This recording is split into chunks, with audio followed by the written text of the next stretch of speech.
It's a little bit about me and about my life. I usually don't like sharing so much, but the other day I put a $3 bet on a Dallas Mavericks to win the NBA championship next year future. $3 would pay, I think, $70. What value? I also, that very evening, enjoyed a beer. It was a crisp Pils with my chicken masala, and I didn't, though I could have, imbibed a THC gummy. Walked down the block and got one from a legal pot store. All three of these are vices that are allowed, but my next guest, Jonathan D. Cohen, says one shouldn't be. Well, I don't want to mischaracterize his argument or put my thumb on the scale. He is the author of Losing Big, America's Reckless Bet on Sports Gambling. Jonathan, welcome to The Gist. Thanks for having me. I want to hear how that bet turns out. So you have to have me back next year.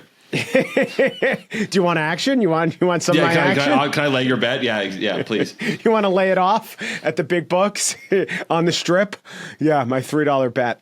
So do you have problems with drug legalization or the 21st Amendment? I don't. I don't. With the and my issue with sports betting, just to refine your point, is we're going to get there. I'm going to ask real questions, fine, respectful questions. Right. But why not start with massive provocation in the front? So when it comes to, I'm no expert on drug legalization, but just as a helpful example, my understanding is from across the border here in Connecticut that in New York State, the drug legalization program has gone very poorly. Yes, the rollout was ill-conceived, correct. Yeah, and so I think marijuana or THC should be legal, but that does not necessarily mean that the way it was rolled out was well done or was in the interest of public safety and public well-being. And that is where I sort of have a problem. And to step on the conversation we're about to have, that's my problem with that's your analogy. Sports betting as well. But having read the book, I don't see many allowances for the municipalities that do it the right way. Did I miss that? Well, I'd love for you to point me to the municipalities that are doing it the right way. There are some that are doing it better than others, but right. I don't know if we know yet what the right way is.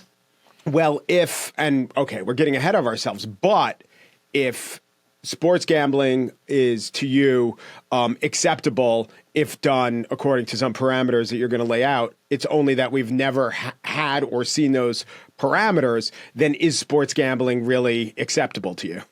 It is, and I do it not often, and not on the Dallas Mavericks to win because I like having $3, not losing $3.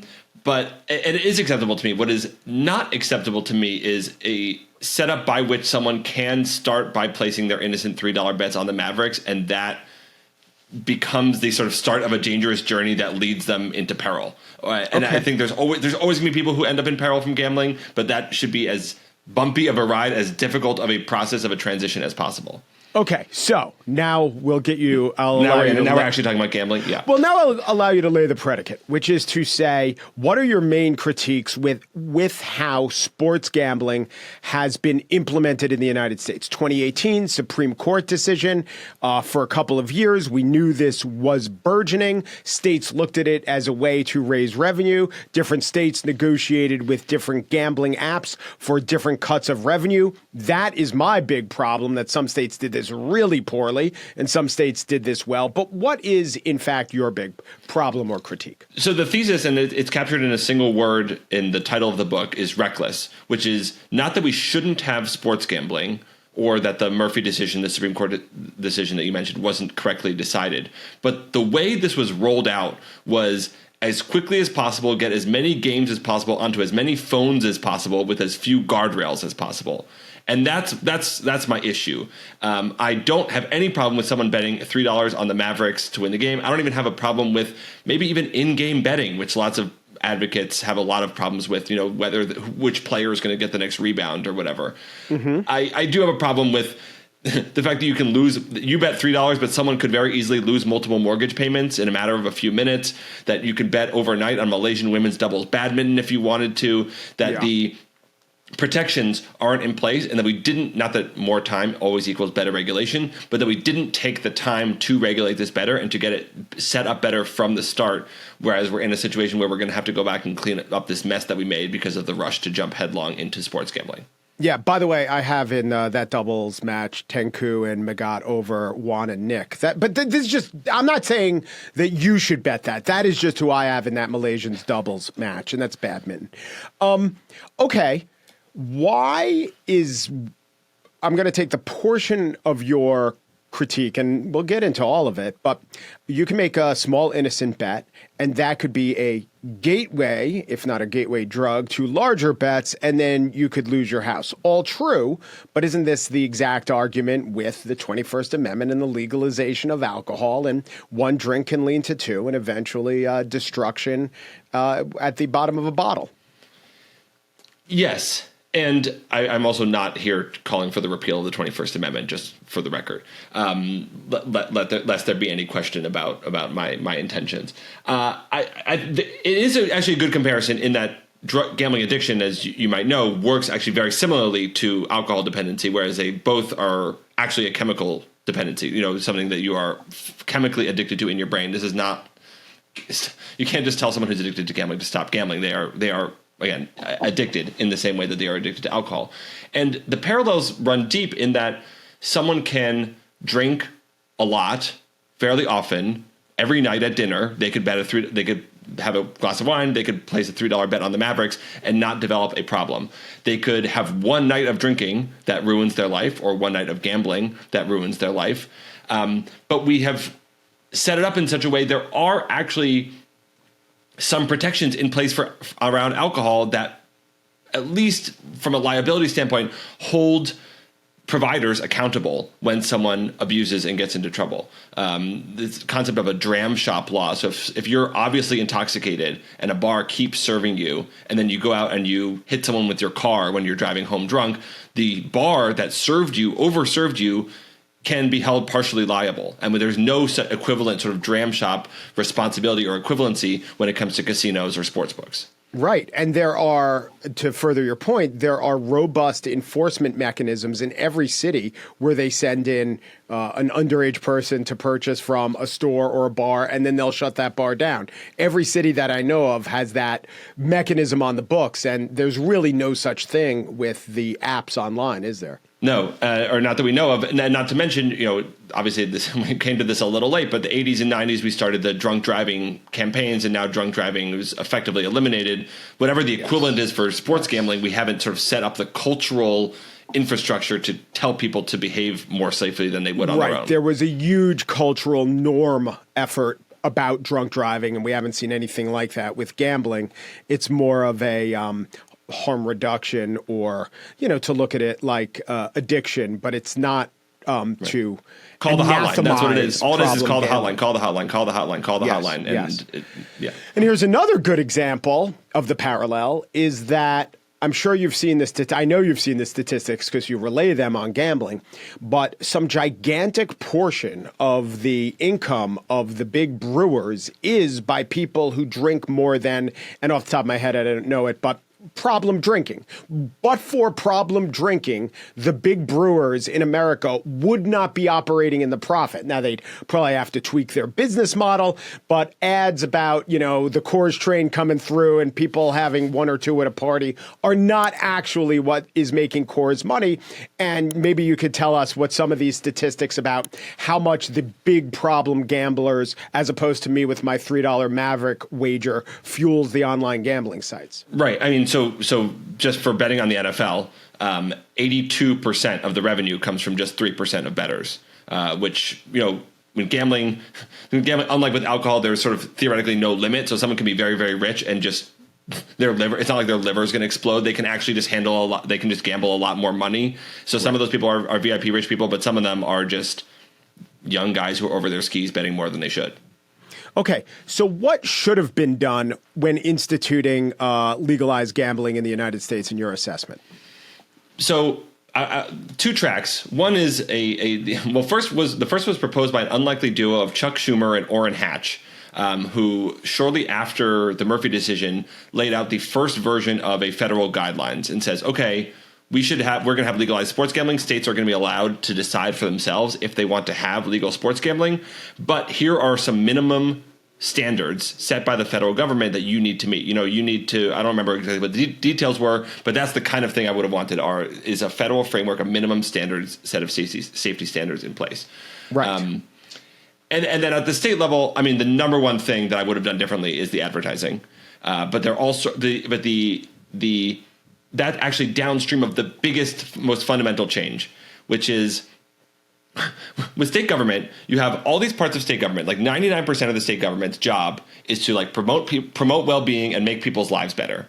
Mm-hmm. And then we have like 1% of the government with the lottery commission or the state gambling commission, whose job it is to make as much money from the state as possible from gambling. And that is, of course, completely incongruous and makes no sense. And so what I would have wanted just coming in was a regulatory regime where the commissions, the groups in charge of running gambling, their remit, their mission, their North Star is not make as much money for the state of Indiana as possible through gambling, but allow people to gamble legally while protecting their well-being. So two things. First of all, not so much of a odd duo when you consider the issue in that Utah is the only state with, forget sports gambling, they don't even have a lottery. They're the only state without any sort of legalized gambling. So Orrin Hatch is going to be a natural person. And then I think Chuck Schumer, who if nothing else stands for the proposition that effective government regulation can help people. And maybe there's a New York, New Jersey rivalry going on. He didn't want to. They're going to know how old they are, but that's another. Yes, this is true. Okay. But also, they do come from an era where gambling was seen as potentially threatening the legitimacy of the sports leagues. And they grew up in an era where you didn't even have to say, though NFL Commissioner Pete Rozelle would say it again and again, the number one threat to what we do is the potential of gambling. And he kept gambling at more of an arm's length, sometimes to a ridiculous degree, where Brett Musburger would make an oblique reference to a point spread in one of his games. And he got so much credit for it just because we were operating under this fiction that no one is gambling. So it does make sense. Now, the second thing that I would say about government trying to, in the case of lotteries or sports gambling, maximize revenue. It's funny because this is my biggest critique, and it's based a lot on very good reporting in the New York Times. Some state governments did a terrible job in maximizing revenue, just a terrible job. And they gave away to FanDuel, DraftKings, whoever came in and plied them with drinks and cigars. They gave away the shop in terms of the amount of revenue they would keep. And this will probably air after the New York mayoral primary, so it's not an endorsement. But one of the things that Andrew Cuomo did, and New York, Chuck Schumer's state, those on the state level, is they drove a really hard bargain. And I think if more states drove a hard bargain, the revenue actually would be increased. And I think you're also adding, and part of that hard bargain should have been more safeguards, more outreach, more actual, not just messaging, but proven, tested mechanisms to intervene with young people or potential problem people who could be gambling. Yeah, this is all tied up together. And this is to answer my own question before about what was the rush. Why did we sort of recklessly heat in? The reason why we recklessly jumped in was because lobbyists from the gambling companies showed up at states and tried to get us to go in as quickly as possible. And now, currently, as we speak, the Illinois just increased the tax rate on gambling, and all the companies are crying foul. But it's because Illinois got hoodwinked by 2 or 3 years ago, and now they're sort of realizing the mistake that they made, and they're trying to get back to this New York arrangement. New York, for folks who don't know, has the highest tax rate in the country on the revenue from sports gambling, and seems to be going just fine there. So other states are like, okay, why can't we have more? And FanDuel aren't complaining. Yeah. I mean, they might be complaining, but they're also making money. Oh, they're complaining, but yeah, it doesn't mean they're justified. Yeah. Yeah, Kansas was one of the lowest sports revenues. Let's also add to the fact even if I like gambling, there's so much associated with it that is really distasteful. The amount of marketing they do on college campuses to team up with with Purdue University or Big Ten universities. It is kind of crazy. Of course, kids who are 20 years old aren't supposed to be gambling, but they are. They don't have fully developed prefrontal cortices. This is just, it's kind of a nightmare situation, and it's totally unregulated. And another aspect of it is the marketing and the advertising. And I don't know, as a kind of free speech person, I don't know what I'd do to regulate it. They certainly regulate beer advertising. You can't even drink a beer in an advertisement. It seems like, well, you tell me, what rules do they actually have? And are those rules in any way working? So so this is a great example, because we were already talking about this, but the normalization of sports betting, right, was basically done by advertising, right? It wasn't like we took, yeah, of course there were some weirdos who were betting offshore or had a bookie who, were already illegally gambling. But a lot of people, especially like people who were 14 at the time, who are now gambling, sure weren't gambling until like Kevin Hart told them it was cool, and like LeBron James started doing it on commercials. So advertising, I think, can't be underrated as for its impact and how important it is. So other countries, I mean, FanDuel, right? FanDuel was the number one advertiser of all advertisers a couple of years ago. Yeah, this in their daily fantasy sports era. Yeah, and 10 years ago, DraftKings and FanDuel were each, insane. And if advertising didn't work, they wouldn't be spending billions of dollars on it. And advertising is also only the tip of the spear. If anyone, this is actually probably the number one thing I hear about when I talk to people about the book is like, oh, I'm watching a Mets game with my son, and then it's like time for the 7th inning stretch brought to you by DraftKings. Like, here's the money line. That doesn't even count as advertising. That's like an in-game promotional thing.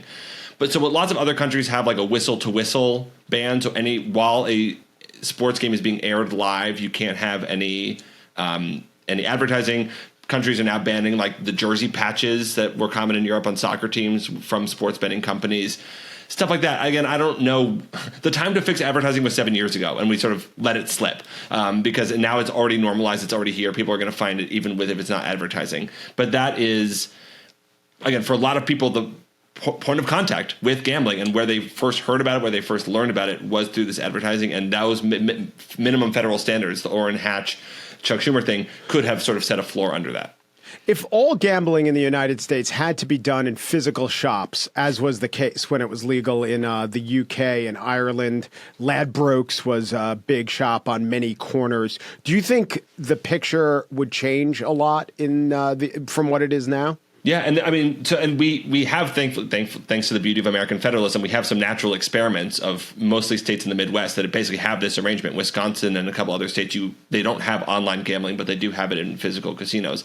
I do think it would be different. I don't think anyone is going to be at a casino in Wisconsin in Racine at 3 a.m. gambling on Malaysian women's doubles badminton, or also, as you know, we already referenced sort of the live bets. You can bet on the speed of the next pitch, whether the next tennis serve will be the ace, whether the third pitch in the second at bat of the 4th inning will be a foul ball. You can bet on stuff like that, and you just can't do that live. Just the speed, that stuff only works on the phone, and many of those things are sort of trapdoors, basically, for problem gamblers. Just really, really easy ways for them to sort of get addicted or further their addiction, and those are not possible in person. Right, because old forms of sports gambling, it was horse racing, and the races take 20 minutes between races, and there were different kinds of bets, but it wouldn't be stride for stride bets. So now, as a dopamine delivery mechanism, right, online sports gambling has perfected itself. So that is a problem. But in terms of you talk of natural experiments. So we should have, I think by now, some better statistics than we do about the costs. I know in your book, there's a study about bankruptcies went up by very low double digits. 25 to 30%. Yeah. Yeah, in counties that legalized casinos. But this is going back from around 1990 to 2005. Over the years, do you see a difference? Have they picked up a difference between the effects of gambling losses, addiction, bankruptcies in Wisconsin versus right over the border, Illinois, where Illinois you can bet on your phone, Wisconsin you got to go to a physical place. Right. So these are relatively new studies that I would say have not been peer reviewed. So I'm just going to, and they're also not my studies, so I don't want to sort of present them as such.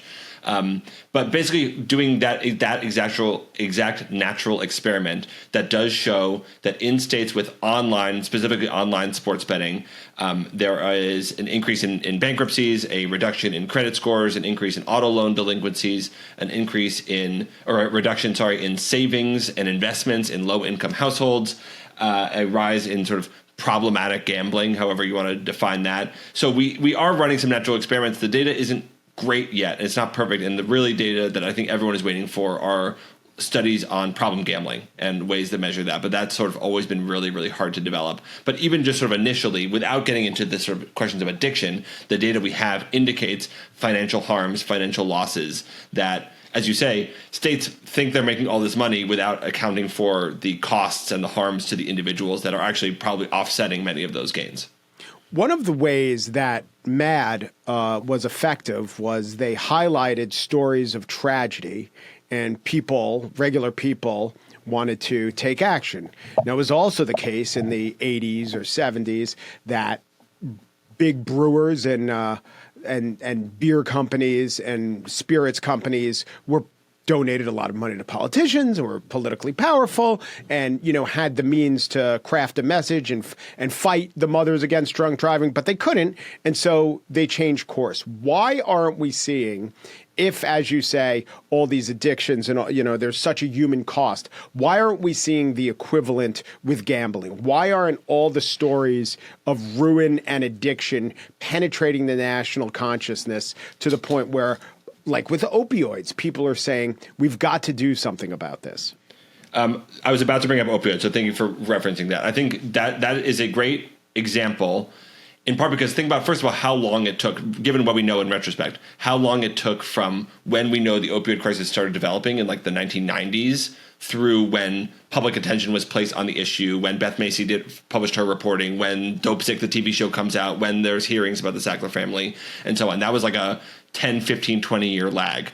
And we should have known even better by the fact that with the opioid crisis, right, it was so geographically concentrated. It was like, okay, entire counties in southwestern Virginia and West Virginia and through New Hampshire are just being wiped out. Whereas sports gambling, it's like, there's no sort of geographic component to that. It's sort of house by house, family by family. It's really individualized. And then in parallel, we also have, just furthering the metaphor with opioids, we did not have before the opioid crisis, for example, a destigmatization of gambling, of drug addiction, such that if someone was addicted to opioids, they at the time felt most likely that it was their fault, that it was sort of some personal moral failing, rather than, oh, you were addicted by these doctors who plied you with pills and everyone in your county is also addicted. So I don't think we certainly have not had that sort of level of destigmatization with gambling addiction, such that there are probably lots of people, and some of them I profile in the book, whose like parents don't even know that they're like gambling a lot because they've been able to sort of forestall the absolute worst financial consequences. So I wonder if the fear, right, is the United Kingdom, the sort of the reckoning that's happening right now over gambling is sparked by basically a wave of suicides of young men. It's like when the UK government has this report on suicide prevention, and gambling reform is one of the 6 pillars of that report. So the fear is these stories are going to develop, they are going to become more public, and only then will we start to clean this up and react and fix it because it's sort of staring us in the face. Are the guardrails in the UK different from ours? They are now because they are basically being set up at 20 years after online gambling was rolled out there in 2005. So this is the classic. I mean, of course, we're America. We don't have to learn from other countries, but they're in the process of undoing the exact gambling setup that we are in the process of erecting. Do other countries have online gambling like ours with a lot of advertising, with social conditioning to convince people that it's like part of watching sports as integrated into their daily lives? Is that common in other countries, Western European countries? And you probably know Australians are just nuts about gambling. They have like the highest per capita gambling spend in globally. And yeah. Well, yeah. Macau is pretty big too. Right. A lot of Hong Kong, yeah. So yes, there are lots of other countries, but lots of other countries again are rolling back. Our Bulgaria, which is of all places one of the countries where DraftKings that's where DraftKings European offices, or one of their European offices is just banned all gambling advertising, full stop. And like the Spanish Supreme Court, whatever, Spain tried to ban all this advertising and gambling too. The Supreme Court blocked it. Whatever. Now they have other things to worry about. But there are other countries again that have basically exactly what we've had, obviously with more soccer involved, and they're reforming it as we speak. Aren't the leagues far-sighted, or do they need suicides or the lesson of UK to actually anticipate that if they go too far, they're going to be hurt in the long run? So I think the leagues actually are going to be hurt in the long run, but for a different reason or by a different calculus, which is my fear, if I were them, is, okay, I get it. The NBA ratings, you always want to ratings are always sort of going down. You want to put them back up. You want to get fan engagement. You want to sell your data to all these gambling companies. In the short term, this is a huge revenue booster. But over the long term, my fear is you're not creating a generation of sports fans. You're creating a generation of people who like gambling on sports, who will not who when they have a bad experience or when they stop gambling won't care about basketball, won't care about football in and of itself, because all they cared about was the gambling on football. So again, long term, I think they're actually running a real risk and maybe shooting themselves in the foot by sort of going all in, on the gambling economy when they need to sort of develop that floor, that baseline of support for their product without gambling. Yeah, you could argue that half generation before that, the fantasy sports fan was in a similar situation. Were they fans of football as a sport, or were they fans of fantasy football? And I don't know how much the NFL cared. Right, but to me, it's like less likely that you're going to be disillusioned from football by fantasy football versus disillusioned from whether you lose a lot of money or like you think the refs cheat you out of a game or something like that. That seems to me a slipperier slope than fantasy. Yeah, I would say the main critique, I'm with you, that they're just like everything we do in America, we did it haphazardly and we're going to have to pull back from some of our excesses. But to me, the baseline isn't something like gambling versus no gambling. It's legalized gambling done close to the best way versus what was going on before, which is rampant illegalized gambling. And so there are all these statistics in the book about how much was legally bet. And I say to myself, yeah, that's how much was legally bet. There's a whole lot that was illegally bet.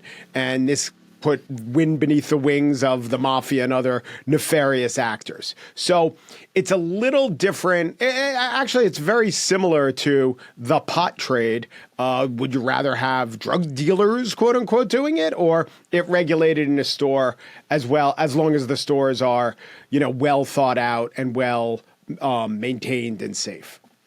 Yes, and so my last book is on the lottery system, right? And the lottery system was justified in the exact same way. We're going to wipe out the illegal numbers games that were rampant in the mid-20th century and replace them with the state-run operation.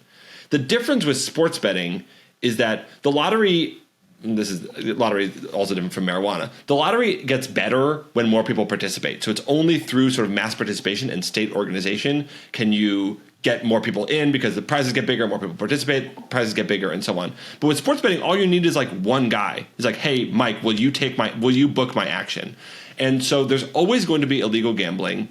Yes, when we legalized it, there was probably a trickle of a small flood of people from the illegal market who were betting on these offshore Antiguan sports books into the legal market. But at some point that flood or trickle, whatever, stopped. Because there are lots of people who, no matter what, as you know, are always going to stay offshore or always going to stay illegal. They like their bookie. They don't want to pay taxes. They want to stay anonymous. For whatever reason, they're not going to come back or come to the legal market. Okay. And they get extended credit. Maybe they get better credit odds than these credit terrible odds that some of the online books give you. Right. And so, but the companies, this is a convenient boogeyman. This is, you can't raise our tax rates. You can't restrict our advertising. How else would we possibly go after all this illegal gambling dollars? The states, you should legalize gambling because all your people are already gambling. It doesn't even matter. You're not even going to create new gamblers. All you're doing is capturing revenue from the black market. It's just a totally disingenuous threat of all this illegal gambling that, again, has, you're totally right, bolstered the mafia and all sorts of other nefarious things. But at some point, it morphed into a political talking point rather than a political reality. Mm-hmm. I would say that the whole idea of trying to eliminate the numbers, I mean, who was running the numbers? It was a small town operator or small inner city operator, sometimes, some guy without real connections to crime who could never break your legs. But sometimes it was Whitey Bulger, but yes. Sometimes it was Whitey Bulger, but a lot of times it was, some Caribbean guy who did it for 45 friends of his. I don't know that. I just always thought of the bookie, the illegal gambling trade is inherently more nefarious than running the numbers. Yeah. And I think we also, we have a bit of a romanticized view of the numbers, I think, because it actually was very regressive and it was actually preying on a lot of poor people. But because the money was sort of stayed local and it felt like a communal social activity, it does feel different than like the state or a corporate actor coming in and like being extractive of poor people's money. Oh, for sure. So last thing is if you look at it as a public health issue, you'll probably look at it like public health people looked at COVID, to pick an analogy that's actually going to submarine my point. But there is all the emphasis placed on the harm reduction to the victims. And what about what is gain? Now, this is why it's not a great reality. In COVID, it's a good argument because when you do anything you can to eliminate deaths, you do things like shut down schools for too long and there's learning loss. With gambling, it's something very unsympathetic, like Mike Pesca likes to bet $3 on the Maverick and get enjoyment out of his life. Because without my $3 bet, there'd be no enjoyment in my life. Millions and millions of people like it. It's entertainment. It takes a afternoon watching a golf match that you don't care about, but you have to put up with while you're at your sister-in-law's shower. It makes that a bit more enjoyable. So there's some sort of the accrual of net good that I just think is totally jettisoned in this analysis. But do you do that? I know you'll acknowledge, some people like it, but how do we actually incorporate the net enjoyment, the net positivity, the net entertainment value of this against the very real, heartfelt stories you tell of people who've been ruined by too much of this? No, I think you're right. And I think we advocates who want a safer gambling setup do ourselves a disservice when we don't say, hey, I get it. Gambling is fun. And you should be able to bet $5 on the Cubs. You should be able to bet $500 on the Super Bowl. And there are people who, whether they are actually prohibitionists in disguise or they certainly sound like prohibitionists, even if they claim they aren't, who don't acknowledge that, and I think should. To me, I think it's a matter of, I don't know where it is, but when you see it of, okay, this is augmenting someone's experience with sports versus this is something only an addicted gambler would do. Maybe it's Malaysian women's doubles badminton, or maybe it's the betting on the speed of the next pitch. But there's some line in there of okay, Mike is doing this because he's bored out of his skull, at his sister's shower, and Mike is doing this because he can't stop and he's addicted to the action from gambling. By the way, I once covered a throne match scandal, not women's, but Malaysian badminton. I once covered that for NPR. It was a big deal at the 2012 London Olympics. That's crazy. That's my go-to example, and it always resonates because people immediately say that's insane, but it is of course something you can legally bet on in Colorado. And I never thought I would actually meet someone who knew anything of any kind about Malaysian doubles badminton. Well, they kept throwing the match to get better seating. So if you were able to bet on it, man, would you have been pissed off at that? Jonathan D. Cohen is the author of Losing Big, America's Reckless Bet on Sports Gambling. Thank you, Jonathan. Thanks, Mike.